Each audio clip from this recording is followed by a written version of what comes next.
السلام علیکم ناظرین، سلامتی ہو آپ پر جہاں بھی آپ ہوں۔ کیلنڈر پر آج تاریخ ہے 11 ربیع الاول، انگریزی تاریخ 18 اکتوبر ہے۔ اپنے میزبان راہی حجازی سے عالمی خبریں سنیے۔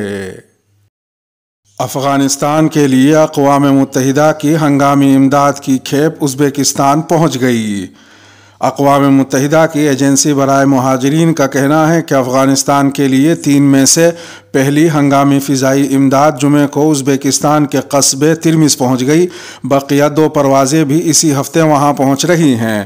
جنیوا سے وائس آف امریکہ کی نامہ نگار لیزا شلائن نے اپنی رپورٹ میں بتایا کہ چونکہ افغانستان کے ہوائی اڈے ابھی کمرشل پروازوں کے لیے نہیں کھلے ہیں، اس لیے ازبکستان کا سرحدی علاقہ ترمز افغانستان کے لیے امداد کی ترسیل کا ذریعہ رہے گا اور زمینی راستے سے امداد افغانستان روانہ کی جائے گی۔ اقوام متحدہ کی ایجنسی برائے مہاجرین کے ترجمان بابر بلوچ نے بتایا کہ ان 3 طیاروں کے ذریعے 100 میٹرک ٹن سے زیادہ سامان بھیجا جا رہا ہے، جس میں عارضی پناہ گاہیں، کمبل، پلاسٹک کی چادریں اور دیگر ایسا سامان شامل ہے جس کی سردیوں میں افغان عوام کو شدید ضرورت ہے۔ انہوں نے بتایا کہ یہ سامان ترمز سے شمالی افغانستان کے شہر مزار شریف بھیجا جائے گا اور ملک کے 1,26,000 لوگوں میں تقسیم کیا جائے گا۔ ان کا کہنا ہے کہ تقریباً 5 لاکھ افغان باشندوں کو ایسی امداد کی مزید ضرورت ہے۔ افغانستان کی سب سے بڑی جیل میں طالبان گارڈز کی تربیت مکمل۔ افغانستان کی سب سے بڑی جیل پل چرخی میں تعمیر نو اور گارڈز کی تربیت کا کام جاری ہے اور اسے جلد ہی کھول دیا جائے گا۔ جیل کے قائم مقام ڈائریکٹر مولوی عبداللہ حقیق نے بتایا کہ جیل میں 6 سے 7 ہزار قیدیوں کو رکھنے کی گنجائش ہے۔ نئے گارڈز کی تربیت مکمل ہونے پر سرٹیفکیٹ تقسیم کرنے کی ایک تقریب سے خطاب میں مولوی عبداللہ حقیق نے کہا کہ اگر وہ مجرم قرار دیے جاتے ہیں تو وہ اللہ اور قانون کی نظر میں مجرم ہوں گے۔ گارڈز کے طور پر ہمیں انہیں سزا دینے کا حق نہیں، ہمیں صرف ان کی حفاظت کرنے کی اجازت ہے۔ انہوں نے طالبان گارڈز کو مخاطب کرتے ہوئے کہا کہ امید ہے کہ آپ اپنی ٹریننگ کے دوران یہ سیکھیں گے کہ مجرم کے ساتھ کیسے پیش آنا ہے، آپ کو مجرم کو نقصان نہیں پہنچانا۔ تربیت حاصل کرنے والے ایک طالبان اہلکار مصطفیٰ نے AFP کو بتایا کہ انہیں 15 دن کی تربیت دی گئی ہے۔ انہوں نے کہا کہ یہ تربیت ہمارے لیے بہت مفید تھی کیونکہ ہم نے بہت سی چیزیں سیکھیں، جیسے قیدیوں کی تلاشی کیسے لینی ہے، ان سے کیسے پیش آنا ہے، عدالت کیسے بھیجنا ہے، جیل میں واپس کیسے لانا ہے، وغیرہ وغیرہ۔ ہمیں یہ سب سکھایا گیا ہے۔ تصویری تجزیہ: مسجد حرام میں نمازیوں کے لیے سماجی دوری کی پابندی ختم۔ سعودی عرب میں موجود مسلمانوں کے مقدس شہر مکہ مکرمہ میں نمازیوں کی مخصوص تعداد کی پابندی کو ختم کر دیا گیا ہے۔ مسجد حرام اب پہلے کی طرح اپنی اصل حالت میں بحال کر دی گئی ہے۔ کورونا وائرس وبائی امراض کے آغاز کے بعد نمازیوں نے پہلی بار کندھے سے کندھا ملا کر دعائیں مانگی۔ اس تصویر میں سماجی فاصلہ رکھنے کے لیے لگائے گئے نشانات کو ہٹایا جا رہا ہے۔ اس تصویر میں مسجد حرام میں نمازی کندھے سے کندھا ملا کر نماز ادا کر رہے ہیں۔ اس تصویر میں نماز فجر کے دوران لی گئی نمازیوں کے بغیر فاصلے کی خوبصورت تصویر۔ اس تصویر میں نمازیوں کو بیت اللہ سے قدرے دور کھڑا کیا گیا ہے جبکہ کعبے کے گرد گھیرا لگایا ہوا ہے۔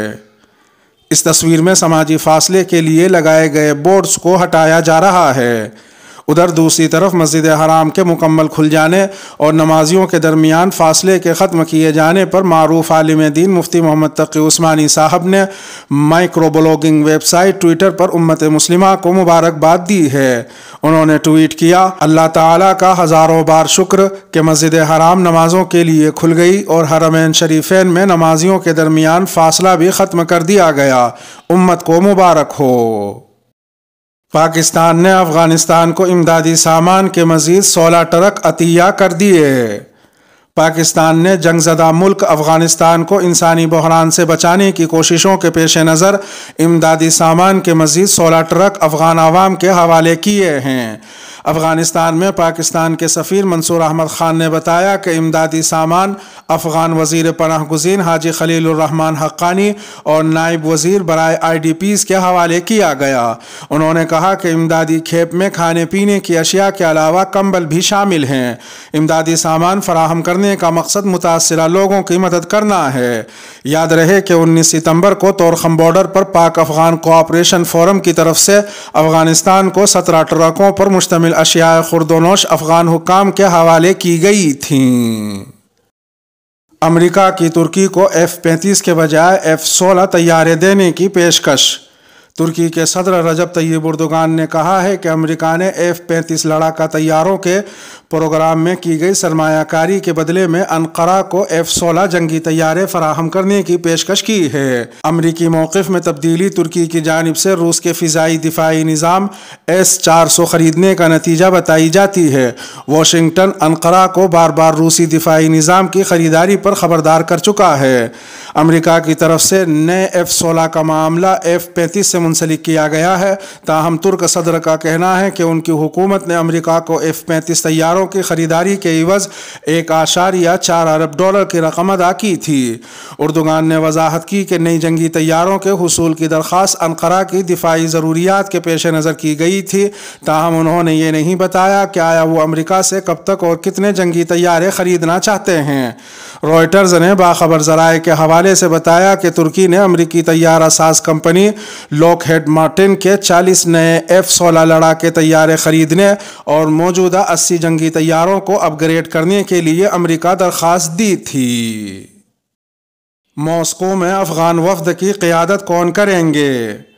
طالبان نے کہا ہے کہ وزیر اعظم کے دوسرے نائب ملا عبدالسلام حنفی اس ہفتے ماسکو اجلاس میں شرکت کے لیے مقررہ وفد کی قیادت کریں گے۔ طالبان کے ترجمان انعام اللہ سمنگانی نے کہا کہ امارت اسلامیہ ماسکو کانفرنس سے فائدہ اٹھائے گی اور دنیا کے ممالک کے ساتھ جلد از جلد جائز تعلقات قائم کرنے کی کوشش کرے گی۔ انہوں نے مزید کہا کہ افغانستان کی اسلامی امارت کی حکومت کا ایک اعلیٰ سطحی وفد ماسکو کانفرنس میں نائب وزیر اعظم ملا عبدالسلام حنفی کی قیادت میں شرکت کرے گا۔ وہ مختلف ممالک کے نمائندوں کے ساتھ افغانستان سے متعلق مختلف مسائل پر بات چیت کریں گے۔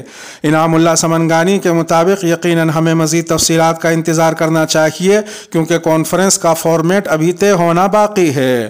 واضح رہے کہ ماسکو اس بدھ کو افغان صورتحال پر ایک کانفرنس کی میزبانی کرے گا۔ سابق سفارتکار عزیز معراج نے کہا کہ ماسکو کی طرف سے طالبان کی دعوت اور وہاں ایک سربراہی کانفرنس کے انعقاد کا بین الاقوامی سطح پر بہت بڑا اثر پڑے گا۔ عزیز معراج کے بقول یہ کانفرنس افغانستان کو تنہائی سے بھی نکال سکتی ہے کیونکہ روس دنیا کا طاقتور ملک ہے اور نیٹو اور مغرب کے مخالف ممالک میں سے ایک ہے۔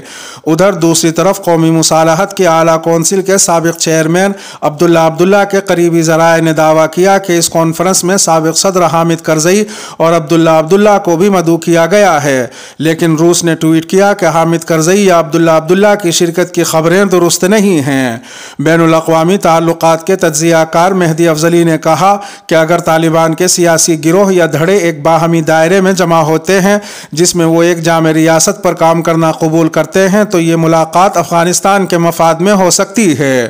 قابل ذکر ہے کہ Moscow conference doctor Ashraf Ghani کی حکومت کے خاتمے کے بعد افغان صورتحال پر پہلی سرکاری کانفرنس ہے۔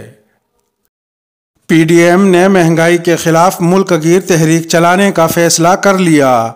پاکستان ڈیموکریٹک موومنٹ یعنی PDM نے ملک میں بڑھتی ہوئی مہنگائی کے خلاف ملک گیر تحریک چلانے کا فیصلہ کیا ہے، جبکہ شہباز شریف اور مولانا فضل الرحمان کے درمیان قوم کو مسائل اور معاشی تباہی سے نجات دلانے کے لیے سڑکوں پر آنے پر اتفاق ہوا ہے۔